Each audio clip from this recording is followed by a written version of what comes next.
Have you guys read this book yet? Jabari Jumps? Oh, couple. He says, "I'm jumping off the diving board today," Jabari told his dad. "Really?"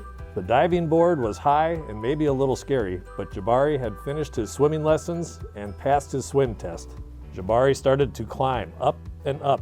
"This ladder is very tall," he thought. "Are you okay?" called his dad. "I'm just a little tired," said Jabari. "Maybe you should climb down and take a tiny rest," said his dad. "It's okay to feel a little scared," said his dad. "Sometimes I feel a little scared. When I feel a little scared, I take a deep breath and tell myself I am ready. And you know what? Sometimes it stops feeling scary and feels a little like a surprise." Jabari looked up and began to climb. Up and up and up and up. Jabari looked out as far as he could see. He took a deep breath, then he sprang up off the board, flying. Then Jabari hit the water with a splash. "You did it," said his dad. "I did it," said Jabari. "I'm a great jumper. And you know what? Surprise double backflip is next." Oh my gosh. Wow, he's getting confident now. Thank you guys, thanks for letting me read to you. That was fun. I'd love to do it again sometime. This is Superintendent Melbye with my monthly vlog, and boy, what a pleasure it was to read to first graders here at Oak Grove Elementary to kick off I Love to Read Month in the district. Great group of kids, great class, great fun. Reading is so important for our students. It's fundamental to everything we do in schools, whether it's kids reading a picture book at a younger age or reading textbooks and fiction and nonfiction at the secondary level. It's fundamental to everything we do, so important. So I'm here with Erin Day, teacher, Dimensions Academy teacher at Oak Grove Elementary, just to get her perspective on some things about how the year's going. So thank you, Erin, for agreeing to do it. Yeah. So Erin, it's I Love to Read Month. Yes. What role does reading play in helping students regain learning momentum and get back into the swing of things at Oak Grove Elementary? Well, it's really fun here because we do a bunch of just fun activities. So yesterday we had pajama day, cozy day, get out your flashlights, read, dive into a good book. I mean, just anything that's fun and different, the kids get excited about. Our students especially have this joy of reading, and it can be challenging to get kids the right book, but find them the right book and it opens up this new world, and they're talking to each other about things they're reading, and they're connecting to characters, and they're seeing themselves in books, and you can integrate reading into everything. And to get kids to see me reading and to get them seeing each other reading, it just opens up all sorts of new conversations and ideas for them. And to tie in some of the fun stuff, like I said before, that's exciting too. So February is a fun month. I like it.